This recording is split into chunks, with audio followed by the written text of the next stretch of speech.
Time trials on the Tour of the Algarve have occasionally been used as the grand finale. This the penultimate day of this great race, and what a battle was to ensue. Beautiful weather conditions and even wind for just about everybody, starting off and finishing in La Goya, heading down to the coast and making a couple of turns along the way. A westerly wind would hamper on occasion, and likewise would some of the testy ramps that took us to the individual splits. Raphael Rice, absolutely superb. Target time was Benjamin Thomas, and he beat it. Huge surprise from a man who only finished third in the national time trial in Portugal, but led this day. And would it be a time that would stand the test? Well, of course, we were waiting for those who were doing battle overall. Sadly, Kasper Asgreen, surely not one of those. A man who started the day a minute and 23 down on Ethan Hayter, courtesy of a couple of bumps and bruises along the way. Asgreen, though, is a fighter and an impeccable time trialist, as is Guenilhac, who also had a strong run.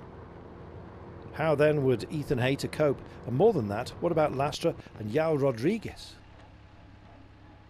Well, we were clicking down through the order, and Asgreen was setting blistering benchmarks at all the splits, and in fact was looking very good at the line. Rice's time, loud and proud, but Asgreen had the beating of it. Guenilhac out on course, driving as hard as he might, and likewise there were a few others that would test the day. Guenilhac looking very good, and in fact now just bidding himself up the order.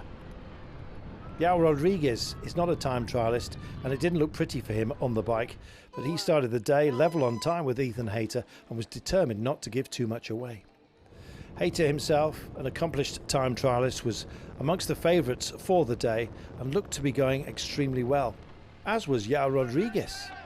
Still all over the bike, but setting great times along the way. Hayter then, with his work cut out, and in fact on the rise just up to the time check, the first of them, he looked good until this. Slamming into the deck and then hitting the curbing as well. He was hurt. Well, dazed and possibly a bit confused, his spare bike was pulled off the car and away he went again, checking himself out. Bad knock to the hip and shoulder as well as elbow and forearm. Would he be able to refocus?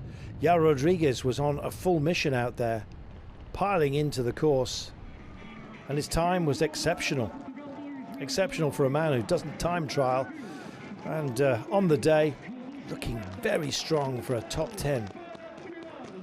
Ethan Hayter then, what could he do? Could he make up the time lost? Surely around 30 seconds. Well, it was a strong and gutsy performance by Hayter, and it was to be enough to hold on to the yellow jersey. But the gaps overall were compressed going into the final stage. Asgreen has got himself into a virtual podium position with one day still to go. Asgreen's been strong in the hills, and we finish tomorrow with a Category 2 test. Asgreen taking a stage win then, ahead of Raphael Rice, the local. Benjamin Thomas, strong performance by him and Guenilhac, but look at that, Ethan Hayter in 9th place. How gutsy was that? He may have left behind some skin, but he's gone up in everyone's estimation if he wasn't already there. He stays in yellow, Ethan Hayter.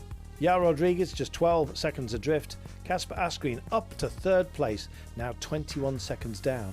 It's going to be one hell of a battle when we get into the mountains for the finale. Destination Malau. Can't wait.